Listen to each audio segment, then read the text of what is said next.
Hi, I'm Eve from Girl Scout Troop 25236, and I'm going to give you some fun tips to keep your pets happy.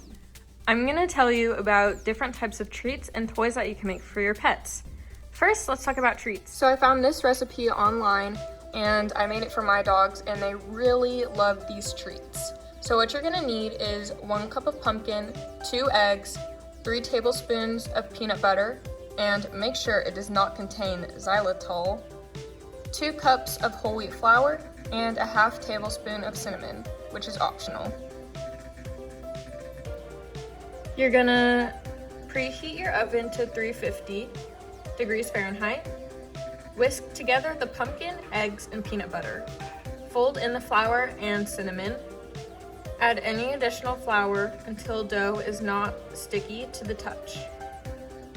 What I did was kind of just knead the dough together so that it was one big ball, and then I rolled out the dough to 1/4 or a 1/2 inch. Cut your dough with desired cookie cutter. Bake for 20 minutes or until crisp. And then you're gonna let the treats cool completely and store in an airtight container in your pantry or freezer.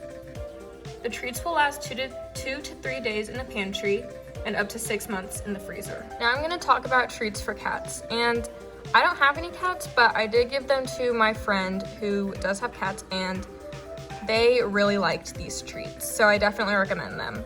For the ingredients, you're gonna need 1.5 cups of cooked chicken, which should be shredded, 1 cup of whole wheat flour, a 1/2 cup of chicken broth, a 1/3 cup of cornmeal, and 1 tablespoon of softened margarine.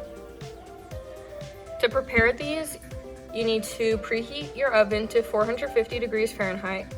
Combine chicken broth and the margarine together, and then add cornmeal and flour and mix batter.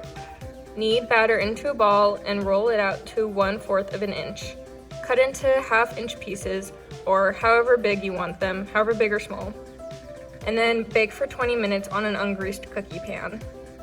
And then you're also gonna wanna let these cool before giving them to your cats. Now, let's talk about toys. It's time for the fun. Really quickly, I just wanted to say that I found all of these different toys on the Citizens for Animal Protection, or CAP, website, and they're all really easy to make by yourself, and all of the materials are pretty inexpensive, so they're really fun for your pets, so I definitely recommend them. The first toy that I'm going to talk about is this fleece rope for dogs. So what you're gonna need is fabric. It can either be fleece or an old blanket or whatever you have. And you're gonna need it to be 18 by 24 inches. Instructions. So you're gonna cut the fleece fabric into 6 strips, measuring approximately 3 inches wide by 24 inches long. Knot all 6 strips together at one end and braid them together using 2 strips per section. Once the braid has almost reached the ends of the fabric, knot the strips together again. Or you can add a tennis ball. So for this, you're gonna cut holes in opposite ends of the tennis ball, thread 3 strips of fleece through the tennis ball, and knot each set of tails right up next to the tennis ball to prevent it from slipping along your braid. Then you're gonna braid each tail for about 6 to 12 inches, and then knot the braid to finish it. The next toy is for cats, and it is a catnip ball. So what you're gonna need are colorful cotton socks, or just any socks, cotton balls, dried catnip, construction paper, non-toxic permanent marker. And so how to make these?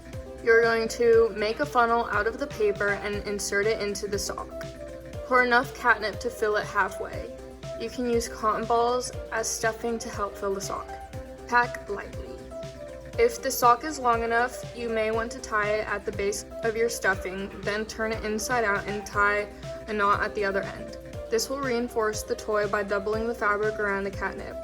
You can tie a piece of satin ribbon around the tail, or just tie the sock in a knot. Another thing you can make for cats are kitty forts.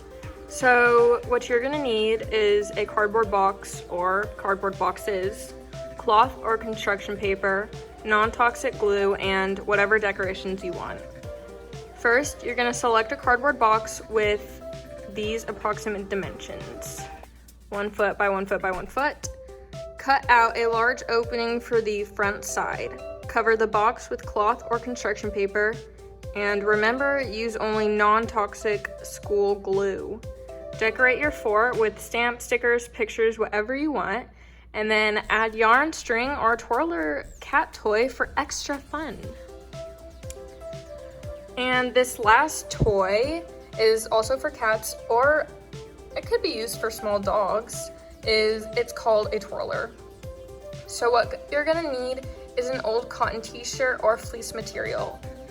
You're going to cut your material into rectangular strips, which should be about 5 inches long.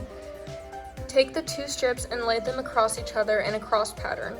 Then you'll take the bottom strip of material and tie the ends in a knot in the middle over the other piece. Take the top strip and knot it, and once you're finished, you should have a toy with a knot in the middle and 4 ends of fabric sticking out.